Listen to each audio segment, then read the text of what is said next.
This is about as close as you can get to another person. Look into someone's eyes, and it almost seems that you can see what they're thinking. Looking out, our eyes are clear windows on the world because they focus automatically. A camera struggles to see what's going on in low light, but reflexes adapt our eyes without us even thinking about it. Until, that is, something goes wrong. Fixing faulty eyes is one of the most difficult and delicate jobs imaginable. It's only possible because doctors and scientists have come to understand how the different parts of the eye work, piecing together the secrets of sight. If I look at something and I strain my eyes because it's quite far away or I can't see it, then I get like really bad headaches and have to lie down. Priya Chowdhury is 13. When she was 12, she started seeing spots in front of her eyes. Now things are much worse, and her doctor says she could lose the sight in her right eye. With my left eye, I can see everything, it's fine. I can read all the notes. But with my right eye, I can't see anything. From here to here, it's fine, I can see fine. But then I suddenly have to look up there, and if I do that really quickly, I'll see double, or it'll make it a bit blurry. Both my eyes I can see, like the trees, the house, everything clearly. I see all the lines. But if I close my eyes, if I close and I can see through the right one, it's just completely blurry. I can just see colours, and that's it. Priya's problem is buried inside her eye. Our eyes sit protected in bony sockets called orbits. Each orbit is a hard shell that stops damage from most knocks. If we make the skull invisible, the eye is left as a white ball. The optic nerve comes out of the back and leads to the brain. 6 muscles are attached to the outside of each eye. They work in pairs to swivel our eyes, so both eyes look in the same direction.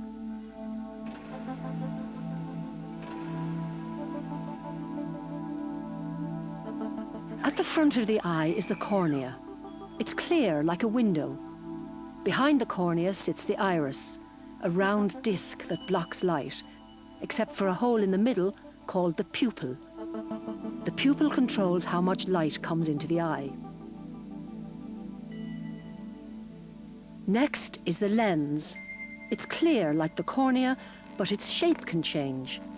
Because the lens can change shape, it can focus light from objects both near and far away.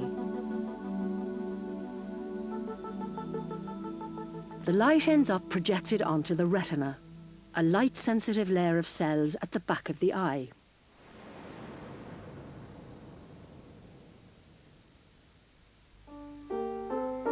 One tiny part of Priya's right eye has stopped working, the lens. It's not clear like it should be. It's called a cataract, and there is a cure. Surgery. Yeah, I'm nervous. I'm going to change the lens, or the cataract, to get rid of it, put it with a new one. So to the little window at the red light. Maybe just open your eyes. Before the operation, eye specialists have to measure every aspect of Priya's eye. Good. Apply some cream. Close your eyes. We take the picture through a closed eye. It's a little bit cold. Sound waves reveal the inside of Priya's eye. Light comes in on the left and goes across to the retina on the right. The distance from the front to the back of the eye is critical. Here's why. Imagine this glass bowl is the eyeball. There's a lens at the front, and water with green dye shows the path of the light rays. When a normal eye looks at a point of light, like a candle, the lens bends light rays so they converge, and we see clear, sharp images. But for some people, the lens doesn't match the size of the eye. Sometimes the light rays focus short of the retina, like this, making a blur. This is called short-sightedness. In other people, the light rays don't converge at all. This is called long-sightedness. To focus properly like this, short or long-sighted eyes need some outside help, spectacles or contact lenses. The extra lens moves the point where the light rays converge, back to fix short sight and forward to fix long sight. But when the lens at the front of the eye becomes cloudy because of a cataract, the only solution is to replace it.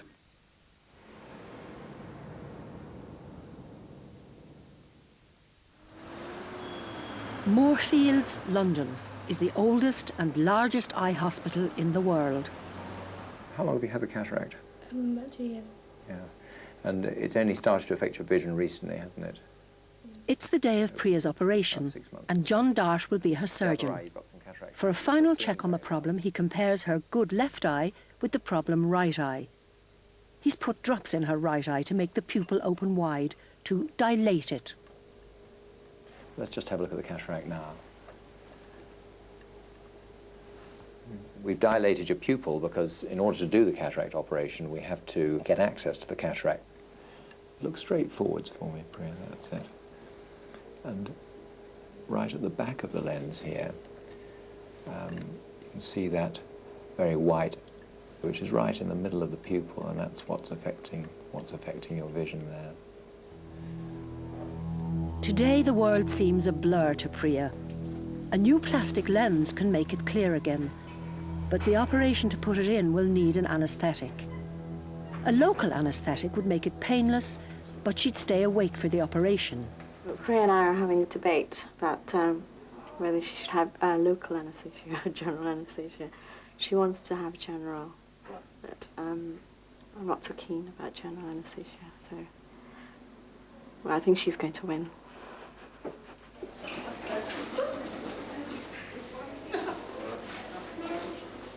Priya makes her own choice and goes for a general anaesthetic, so she won't be conscious at all for the operation.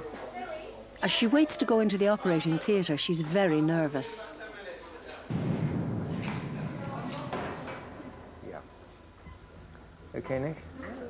We're just going to prepare the eye now with a disinfectant, an antibacterial called povidone iodine. We have to put some instruments inside the eye. There are various different places we can make an incision. In her case, I'll be making an incision just in the edge of the cornea, which is the window of the eye.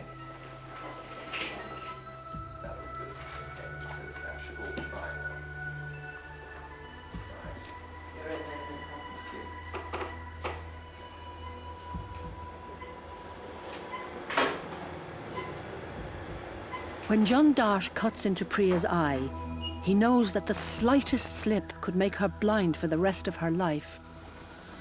I'm going to make the incision. It's vital not to damage the cornea, so John will have to work through 2 tiny incisions at the edge.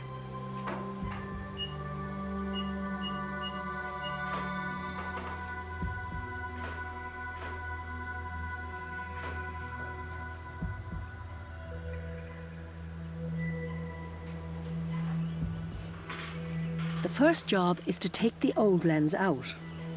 John starts by breaking it up with a vibrating ultrasound tool. Then, a minute vacuum cleaner sucks out the fragments.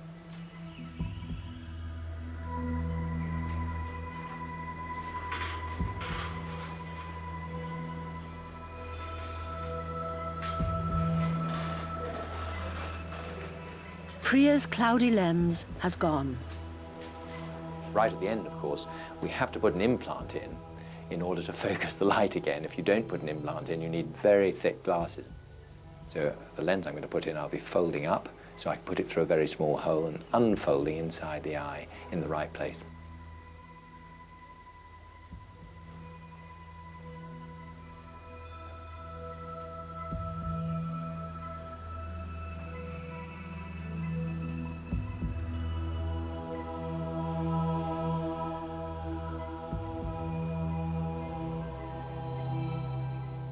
The nylon loop you can see here, that's what supports the implant in the center of the pupil.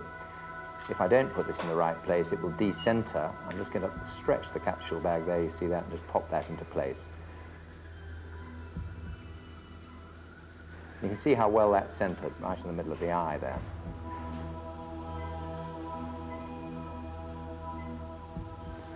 That's the end of the procedure.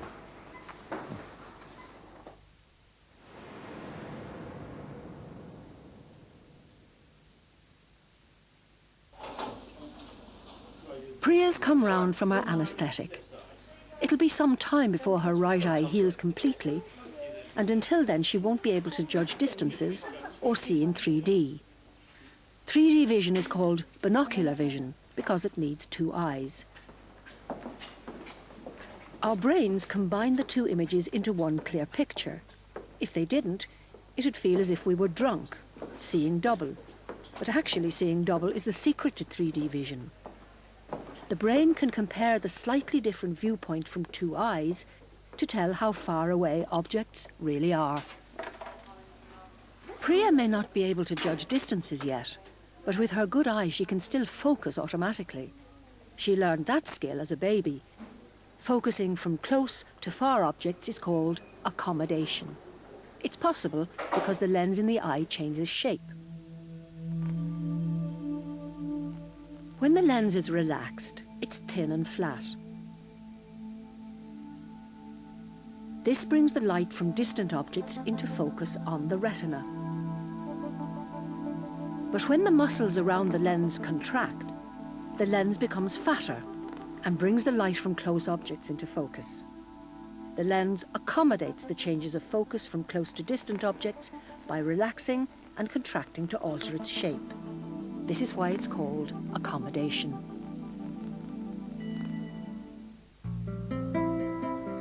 Just 2 hours after the operation, the bandage comes off Priya's eye.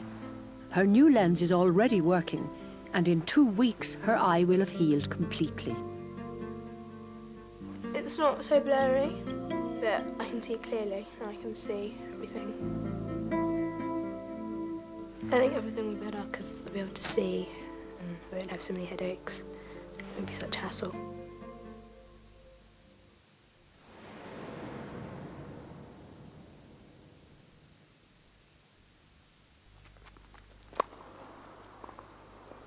Ben Jones is 21. He's just finished studying at Kent University, despite steadily losing his sight. What's wrong with my eyes is I have a disease called retinitis pigmentosa, and it's a recessive disease, so it gets worse as I get older. My right eye went blind between the age of about 8 and 12, I think, and then my field of vision in my left eye narrowed in. This is what the world looks like to Ben. A tiny area of clear vision at the centre of murky darkness. Everyone else can just see everything in one go, whereas I have to build up pieces of a jigsaw by looking at that bit and then looking at that bit and looking at that bit. And so I build up the picture gradually. Ben tries to lead a normal life. He likes sport, but finds some sports easier than others. Tennis is quite easy for me to play because the ball comes straight from the opposition racket, so I can follow it within my field of vision. The worst problem I have is picking up balls at the back because I have to sort of scan up and down to try and find where the ball is. But that's where it affects me most. People will shout left, left a bit, down. But other sports are almost impossible for Ben to play. But I can't play squash at all, to be honest, because with squash it comes off it can come off 3 walls or whatever, and so I often lose sight of it. Today, sport shows how much we depend on vision. For our ancestors, though, it was a matter of life and death. They needed to see fast-moving predators and catch animals to eat. So the structures of the eye evolved to make that possible. The retina that covers the back of our eyes is made from a layer of cells that are sensitive to light. So the retina is a bit like the film in a camera. The lens projects an upside-down image onto the retina, and the light-sensitive cells convert each patch of it into an electrical signal. Nerves carry that signal to our brains, but their wiring is arranged so that we see the world right way up.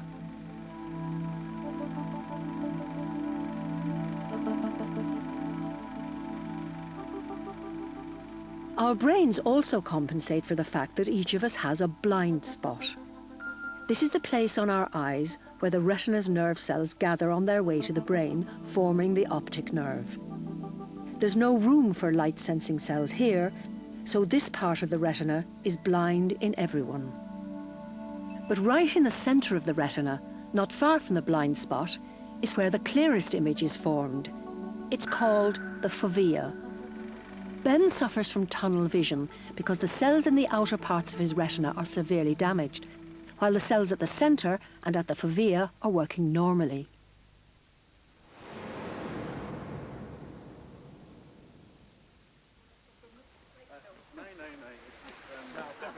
Tunnel vision makes day-to-day life a challenge for Ben, but at night it gets even harder because another effect of retinitis pigmentosa kicks in.